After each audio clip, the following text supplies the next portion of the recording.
Welcome to our YouTube channel, Tuition Home Coaching Center. Please subscribe to our channel to get more videos like this. Thank you all. আসসালামু আলাইকুম প্রিয় শিক্ষার্থীরা কেমন আছো আশা করি সবাই ভালো আছো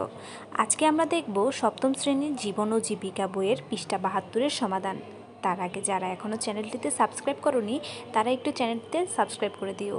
আর আগের পড়াগুলো পেতে চ্যানেলের প্লেলিস্টের ভিডিওগুলো তোমরা দেখে নিতে পারো তো চলো শুরু করা যাক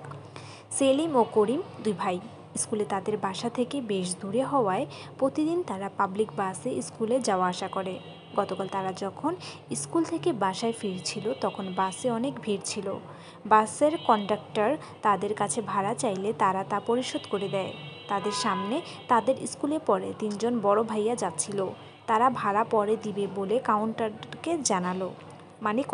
জানালো কন্ট্রাক্টর অন্যদের নিকট হতে ভাড়া তুলতে ব্যস্ত হয়ে পড়লেন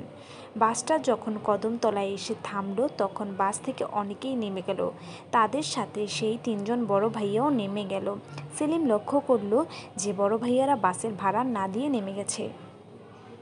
বাসের ভাড়া প্রদান নিয়ে স্কুলের বড় ভাইয়ারা যা করেছে তাকে তুমি সমর্থন করো তোমার বক্তব্যের পক্ষে যুক্তি দাও বাসের ভাড়া প্রদান নিয়ে স্কুলের বড় ভাইয়ারা যা করেছে তা আমি সমর্থন করি না তাদের উচিত ছিল কন্ডাক্টর ভাড়া চাওয়া মাত্র ভাড়া পরিশোধ করে দেওয়া কিন্তু তারা তা না করে ভাড়া না দিয়েই বাস থেকে নেমে যায়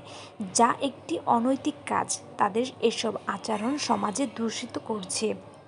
তাদের এসব আচরণের কারণে সাময়িক লাভের আশায় তারা নিজেদের নীতিবোধককে বিসর্জন দিয়েছে তাদের এসব আচরণ থেকে আমাদেরকে অবশ্যই বিরত থাকা উচিত বলে আমি মনে করি জামাল সাহেব একজন সহজ সরল মানুষ গতকাল তিনি তার ছেলে তানবীরের জন্য বেশ দাম দিয়ে একটি খেলনা গাড়ি এনেছিলেন তিনি নিজে ভালো খেলনা চেনেন না তাই তিনি দোকানদারকে একটা ভালো খেলনা গাড়ি দিতে বলেছিলেন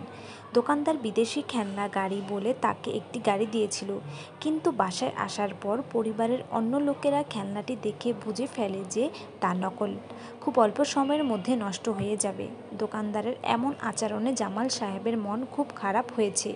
তিনি মনে মনে বললেন ওই দোকানদার একজন মিথ্যাবাদী অসৎ ও ধোঁকাবাজ তিনি আর কোনোদিনও ওই দোকানে যাবেন না লেনদেন করার সময় দোকানদারের নৈতিকভাবে আর্থিক লেনদেন করা কোনো শর্ত ভঙ্গ করেছে দোকানদারকে শাস্তি প্রদানের জন্য কী করা যায় একটি ব্যবসায় পরিচালনার জন্য নৈতিকভাবে আর্থিক লেনদেন করা অবশ্যই জরুরি সাময়িক লাভের আশায় অনৈতিক কোনো কিছু করা অনুচিত গল্পে বর্ণিত দোকানদার তার ব্যবসা পরিচালনা করার জন্য নৈতিকভাবে আর্থিক লেনদেন করেনি তিনি মিথ্যার আশ্রয় নিয়ে প্রতারণা বা ঠকানোর উদ্দেশ্যে তথ্য গোপন করে দেশীয় খেলনাকে বিদেশি খেলনা বলে বিক্রি করেছেন যার ফলে তার নৈতিকতার অবক্ষয় হয়েছে